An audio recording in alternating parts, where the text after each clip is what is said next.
Bali. It's one of the most popular destinations in the world. Everyone is crazy about this paradise island, and Bali is so diverse that everyone finds something special for themselves. Incredible landscapes of rice terraces, majestic active volcanoes, a boundless ocean with the soup of surfers, mind-blowing sunset views open from the cliffs, and jungles hiding high waterfalls. But the best thing about Bali is the sincere, friendly and smiling people and the unforgettable atmosphere created by local tradition and religion.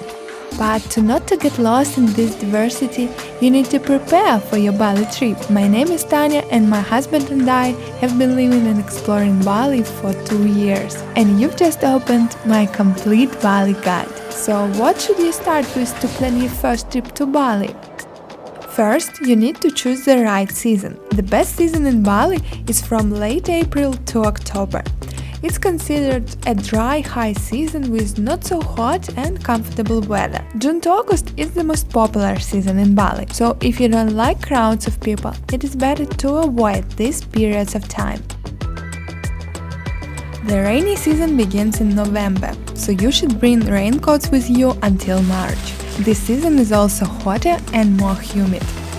So once you have chosen your preferred season, you can continue with the next step. Book your tickets online. If you are flexible with certain dates, you can find the best ticket deals in aggregator websites like Skyscanner or Kiwi by choosing the whole month or the cheapest month options. As soon as you know your exact dates, you are ready to plan your trip. Find and book your Bali accommodation. The best sources to find accommodations are Airbnb and Booking. There are a lot of options for any budget. From private room in guest houses for $20–30 per night to hotels and resorts starting from $70 per room or bungalow, and private villas starting from $100 to infinity. But there is one more thing to know. There is so much beauty and diversity in Bali, and I recommend exploring it as much as possible. That's why it would be a sin to stay in one place during your Bali trip. So before you book your stay, you need to pick the places you want to visit and your itinerary. But the good news is that in this video I prepare for you my 14-day Bali itinerary that you can use for your vacation. And another great news that I prepare for you my Bali Guide yearbook, where I carefully collected for you all locations, cafes, links for accommodations and even more. You can find my Bali Guide yearbook below this video. I'm so excited about it. I think I created the best Bali Guide ever. Day 1. You're finally arriving in Bali, and first you need a taxi to check into the hotel in your first destination, Canggu. A taxi would cost you around $14. I recommend asking your hotel to arrange a pickup from the airport for you in advance. After check-in, it's time to figure out how to get around the island and rent a bike, which is the most convenient way to travel around Bali. Also, you can use taxi or rent a car with a driver for around $50 per day. I recommend downloading Gojek and Grab app for bike and car taxi. You can rent a bike at the place you stay. It's the most convenient way for short vacation. After a long flight, you probably will want to have a relaxing day, so I would recommend spending some time at La Brisa Bali Beach Club to enjoy the sunset and have a dinner. Day 2 will start with a breakfast in the most iconic Bali cafe, Great. Don't let the long line scare you, it moves pretty fast. The portions are huge and the food is delicious. Take a little rest in your hotel or take a surfing lesson in the daytime. And for sunset, go to Tanah Temple, a beautiful, unique Balinese temple in the water, which you can reach only at the low tide. Another amazing option for sunset is going to a stunning black sand beach named Pasut, which is 40 minutes ride from Canggu. Day 3 starts with moving to Ubud. the cultural and spiritual center and one of my favorite places in Bali.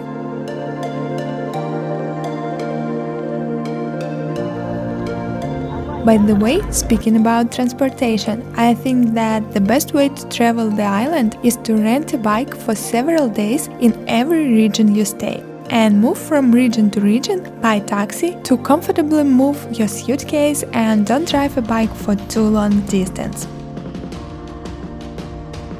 So after 1.5 hour road, which may be delayed by traffic jams, you might want to have a rest in your new place in the wood, especially if you choose to stay in a wooden house or tropical open-air villa without the walls like this.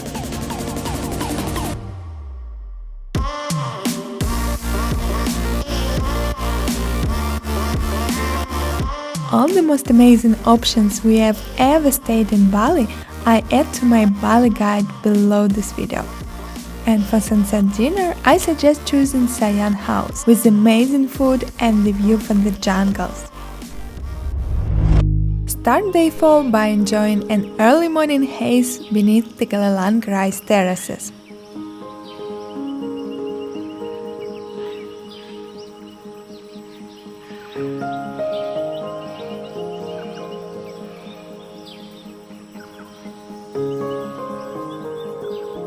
And have a breakfast at one of the many cafes overlooking the fields. But the crazy jungle swing will help you finally wake up.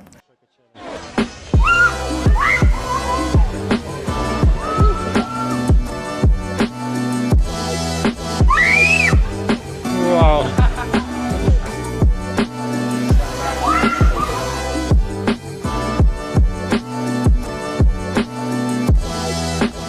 I love the swing park with lots of touch nests and place to take a picture. Next destination is Mason Elephant Park.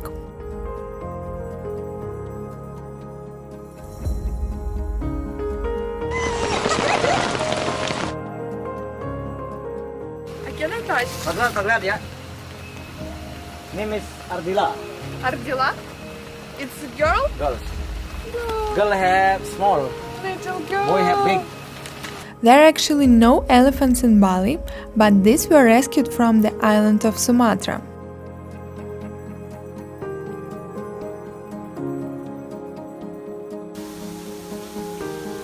And this cute baby elephant was only 5 months old. We end this busy day with a delicious curry at my favorite news cafe.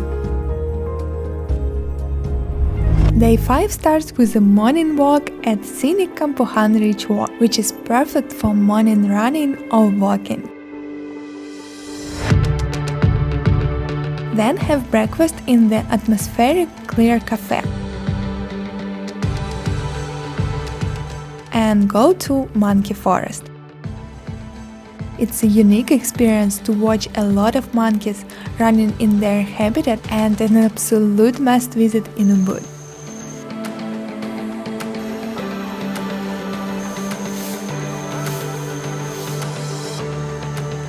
But be aware to follow the rules of the park, as once my husband touched the monkey and he was bitten and needed to do 4 vaccinations against rabies. After Monkey Forest, have a lunch and go shopping at the Street of Masters.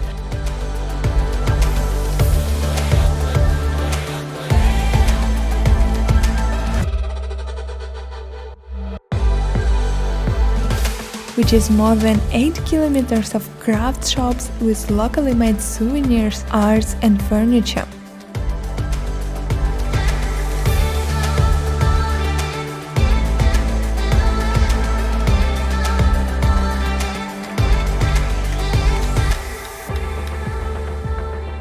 Finish this interesting day with relaxing Balinese massage. Ubud is the best place for going to spas, yoga, ecstatic dance, sound healing and trying other different practices and retreats. Check a separate section with spiritual practices in my Bali guide by the link below.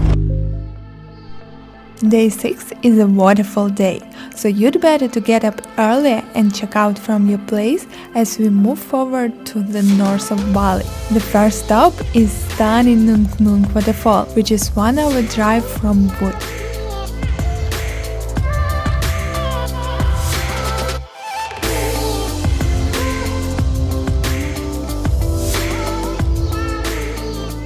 And then one more amazing waterfall is waiting for us, my favorite waterfall, Leke Leke. Normally it's never too crowded and you can enjoy the serenity and beauty of this place as much as possible.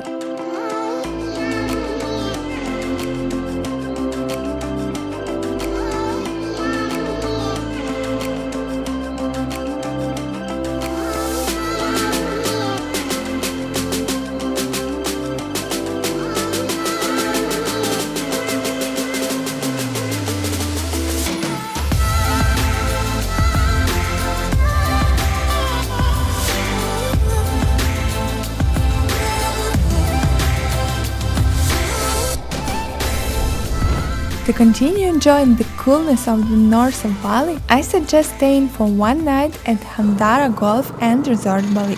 Its territory is so green and beautiful that reminds me Swiss Alps. There are even villas with fireplaces, and also the trial golf lesson includes in the price of the room.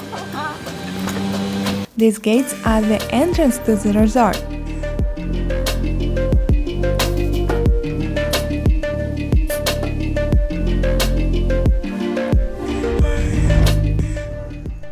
Day 7. Check out from the hotel and drive to the highest waterfall in Bali, Majestic Second Pool.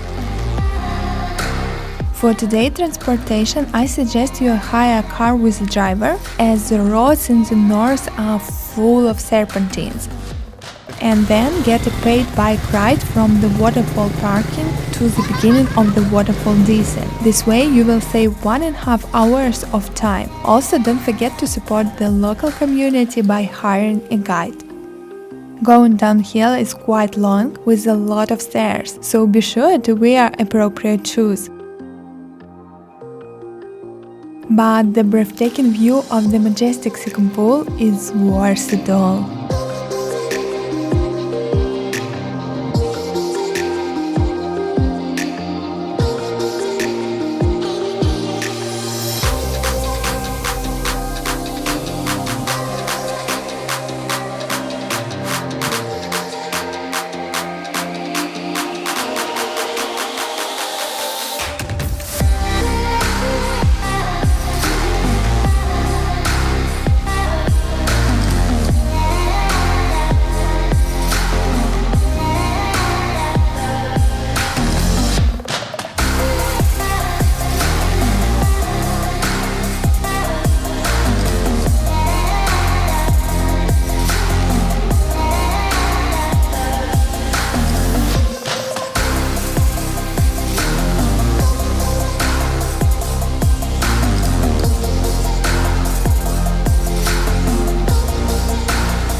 The banana?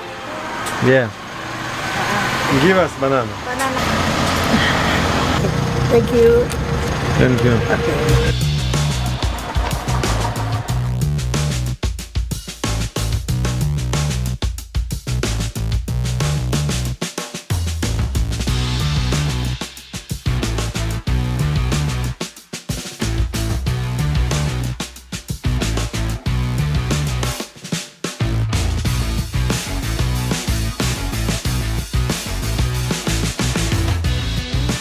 We are back on the road going to Kintamani region, which is home to Batur volcano and Batur Lake. Check into the guest house, which seems pretty modest at first glance, but there is own hot spring. Day 8 and 9. The next day is good for visiting cafes with a view of Mount Batur, having a walk near Batur Lake and trying to have a good rest.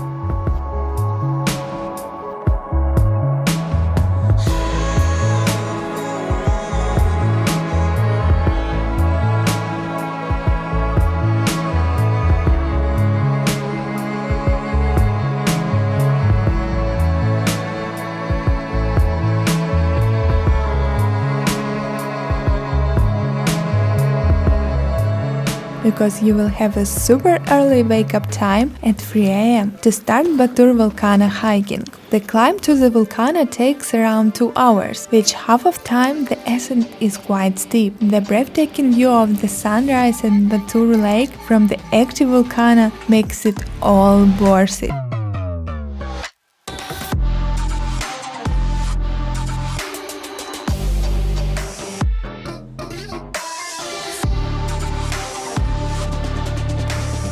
After having breakfast with the best view at the top of the volcano and checking out from the hotel, we moved to the Sidemen.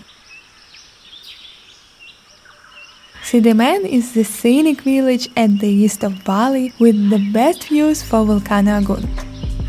Here I recommend staying in one of the amazing bamboo houses like, for example, Kamaya Bali,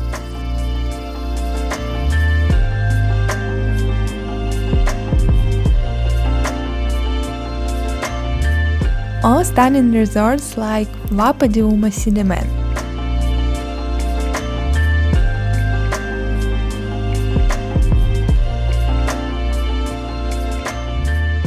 For more stunning places to stay with all the links to book your dream vacation, check my Bali guide below this video.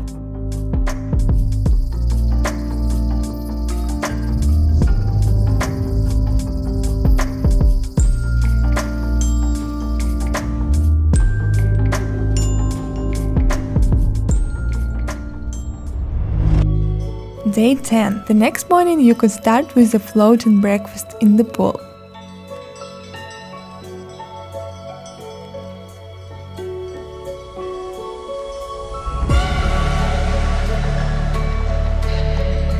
Or in the net with the best view of Volcano Agung.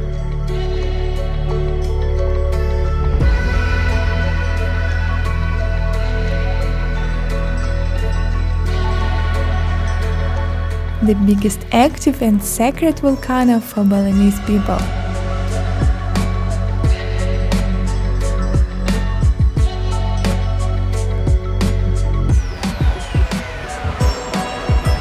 And spend the whole day resting, enjoying and relaxing in your jungle getaway.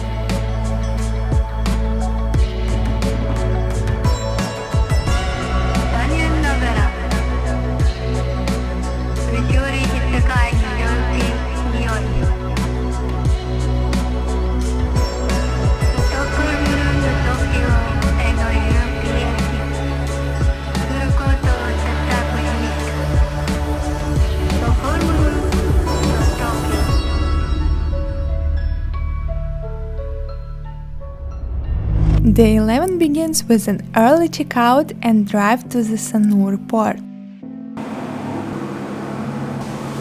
The speedboat will take you to Nusa Penida, a small island just 40 minutes from Bali with the most beautiful and the hardest to reach beaches in the world. Right at the port you can rent a bike or hire a car with a driver.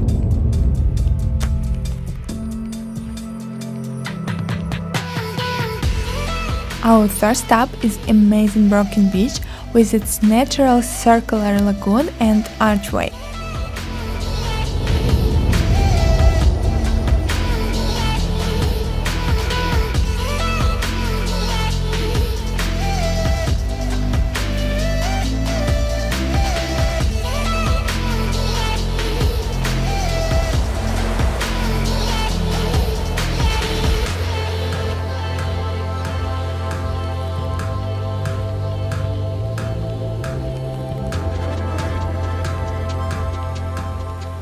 Right next to it is Angel Billabong. It looks like a natural infinity pool overlooking the ocean.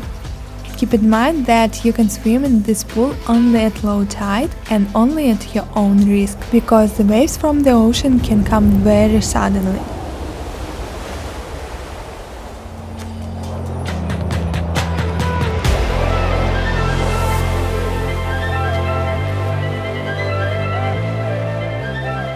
And the main place of Nusa Penida is of course Kilinkin Beach. I recommend staying overnight in Nusa Penida. That way you can visit Kilinkin Beach with no rush, go down to the beach, enjoy its beauty and go up in the sunset. Most of the crowd stays at the top of the stairs and leaves for the last boat at 5 p.m.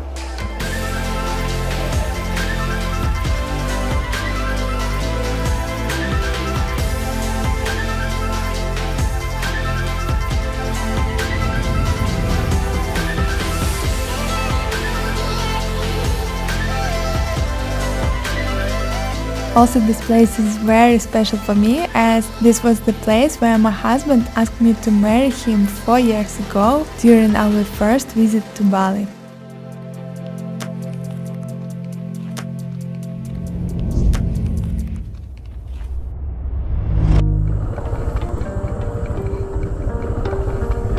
In day 12, visit Diamond Beach.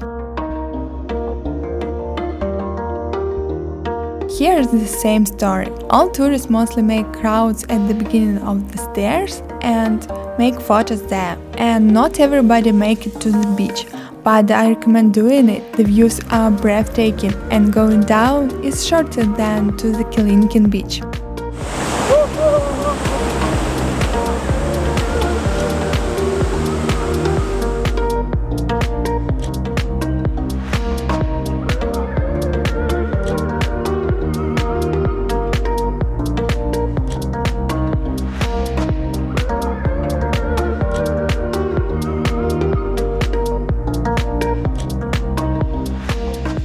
But better don't swim there. The rip current is very strong, the same as in Kilinkin Beach, and there are no lifeguards to help you, so please stay safe.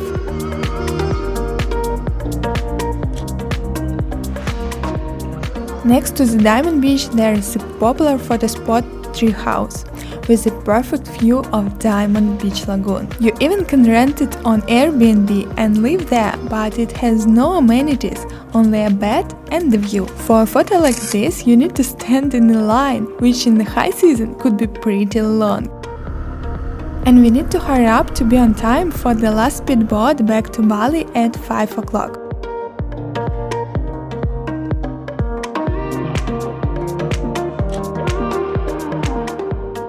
From Sanur Port, grab a taxi and go to the Uluwatu area. Check into the hotel and have a dinner after such an intense day. The last days of your vacay spent exploring gorgeous beaches like Melasti and Pandava beaches with perfect white sand and turquoise blue water.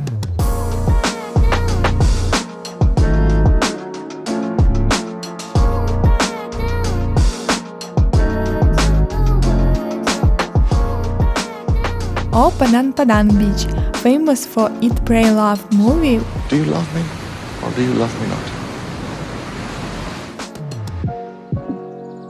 With an entrance through the cave.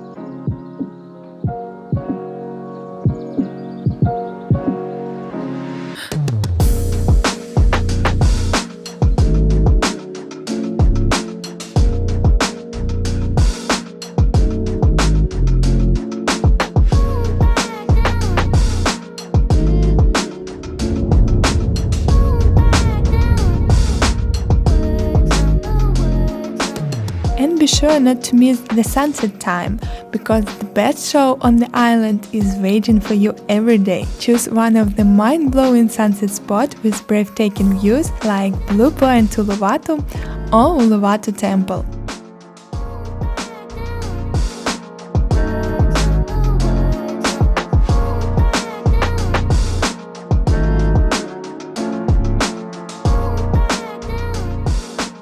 All the best sunset points, beaches and cafes I carefully collected for you in my Bali guide. You can find the link below this video. Thank you guys for watching. If my video inspired you for planning your Bali vacay, please let me know in the comments. I always try to answer each of it. And don't forget to push a like button and subscribe. It makes a huge difference to me. And see you in the next videos.